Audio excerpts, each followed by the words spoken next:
let's talk about it with Aaron. Welcome, Aaron. Hi, thanks, Lance. Hi, everybody. It's Aaron from Heartland Counseling again. Um, this is going to be the last talk about it Tuesday for the school year at least. Don't know that we'll be doing anything over the summer, but hopefully things will be back to normal, and we won't have to do things like this. We'll be able to just talk in person. Like if something comes up and you're at the high school or wherever, um, we'll be able to do things in person. Um, yeah, I figured since it's the last session, or yeah, this is the last time that we'll be doing this year. Um, just kind of, again, like going over some of the things that I may have talked about before. I mean, like the incredible work that everybody's been putting in to get everything working and going, and I mean, these students have had to really make a lot of sacrifices and make a lot of changes, and I mean, the teachers and the staff and everybody has too. Um, but I think everybody's been doing a great job at that. Um, and I really think that you need to give yourself credit for that too. I mean, this has not been an easy school year. I don't think anybody would argue that it argue that point. Um, we've certainly lost a lot this year, but we've also gained a lot too. We may have lost, the last quarter of the school year and lost some activities and things like that, but um, we've learned how to adapt and we've become more resilient. And resilience is a big thing. Like it's just when I think of resilience, I think of um, being able to bounce back, being able to overcome obstacles. Um, it can be something that can be um, very. It's a strength that people have. I just always think of Charlie Brown when I think of resilience because um, I don't know if anybody still reads that anymore, if it's even in the paper anymore. But Charlie Brown was just the prototypical, you know, loser basically. But he always came back and tried again. Um, he could never quite he never won a baseball game when he was pitching, like with his neighbor team. The kids in his neighborhood, they were the worst. Like he was the pitcher, he was the captain, but he always was out there, like trying to get people pumped up and trying to get them to win, trying to get them to go, trying to get everybody keep going. Like he knew the outcome probably wasn't going to be that great, but he still tried. He still got up and went and out and did it every day. And to me, I mean, that's resilience. It's just like we know that things are going to be different for a while. We know that it's going to be difficult for a while, but we're still getting up and we're still going out and doing things. And, um, I mean, you guys have all gotten up and gone out and done your homework and done everything that you need to do. Hopefully, you've been staying safe and healthy. Um, and now, I mean, here's the payoff. I mean, we got summer coming up at the end of the week. Hopefully, the weather will be nicer out, and hopefully, um, we'll actually have like a summer like where we're able to go out and go to parks or go hang out with friends and barbecue and grill or whatever you like to do over the summer. Yeah, I know I'm looking forward to baseball season, but I don't know that that's coming out, so I'm just adapting to that. Um, but I know that there's sports coming back. There will be different activities in different parts of the country coming back, so we have something to look forward to. Um, and then over the summer too, I mean, it's just as important to uh, think about our mental health and think about our overall health at the same time too, because um, with that lack of structure and with without a lot going on, sometimes it can be difficult for some people, um, with their mental health and just with their health in general, because we kind of might get a little bit sluggish over the summer and not really want to do anything. Um, just be mindful of that. That if you are starting to feel down, if you are feeling like you're isolating or something like that, just know that that's normal and know that there are people out there that can help. I mean, you can always reach out to um, people at Heartland, people, friends, family. I'm not sure, about the guidance counselors at school or anything like that. I don't want to throw them under the bus because I don't know what their schedule is. Um, but there's plenty of people out there that have probably been through the same thing and might be able to help, and sometimes, if that does happen, and whether it's happening right now or happens in a month, sometimes we just have to. It's just getting up and taking that first step sometimes, and just either asking for help or just going outside, and stepping outside of our comfort zone. Like if we're isolating too much, or if we're just not really feeling like our best selves. Um, and it can be a difficult time for some people in the summer. Um, but hopefully that won't be the case for anybody here. Hopefully everybody's gonna have a great summer. Um, I know I plan on having a great summer. Um, I don't know what it's going to be like because we don't know what one day from the next is going to bring, but I'm going to enjoy it, and I hope that you'll enjoy it too. Yeah, that's really all I have today. Just stay safe and stay healthy, and we'll see you back in the fall. That sounds like a great message, Aaron. I appreciate today's once again today's message and meeting and advice that students are always able to reach out.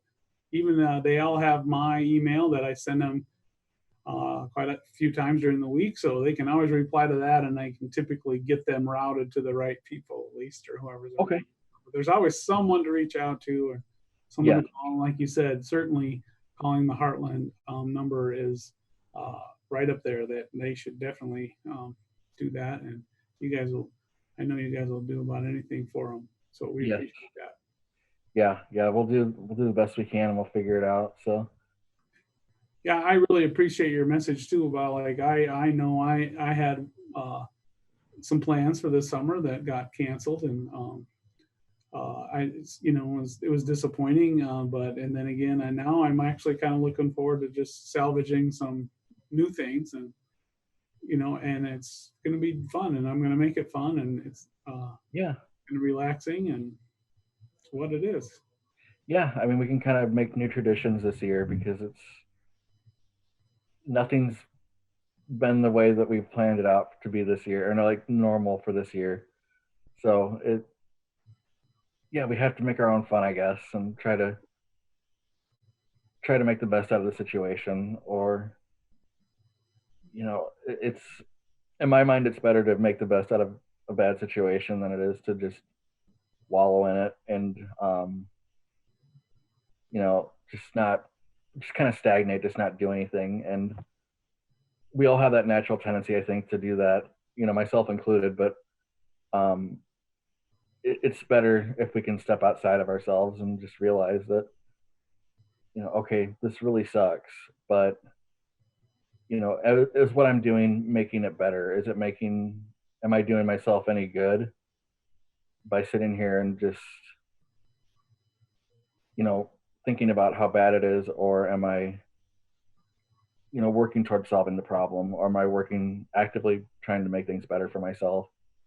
And, like if we start thinking that way and can look at different options and different alternatives for what we can do, it can make a big difference. I always say, how do I know vanilla is my favorite ice cream if I've never tried anything else? Yeah, exactly. It's an opportunity here to try some new things, and it might not end up being your favorite. You might go back to your favorite, but you never know. You might find something new or a part of something new you like to add. I know there's lots of businesses and organizations and people that have had to do things in a new, different way because of this COVID-19 situation. And it's amazing how many of those things I've heard those people tell me, like, well, we started doing it this way now, and there's a part of this we're going to keep moving forward. Yeah, And so, without something awful like this happening, they wouldn't have come across a new innovative idea or a different thing. So, and I think that's how I'm gonna, and of course, I just tend to be that half glass is half full kind of person. But yeah, I think it's really fun to hear those stories.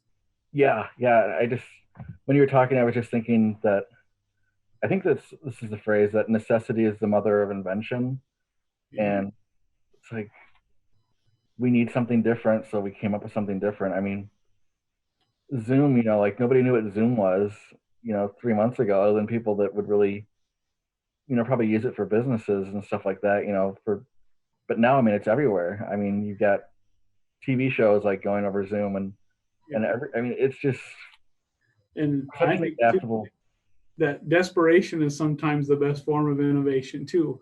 And I Yeah, think back a lot when my grandpa would tell stories or whatever about the World War II, and how many, we basically were successful there because of these guys, or a lot of the guys that were there fighting were, they grew up in the country or on the farm. And, um, there wasn't an auto parts store in every corner or a farm store. To get that piece of equipment running or fix whatever, you did it yourself, and you found a way to do it so that you didn't have to do it by hand, or just get things going.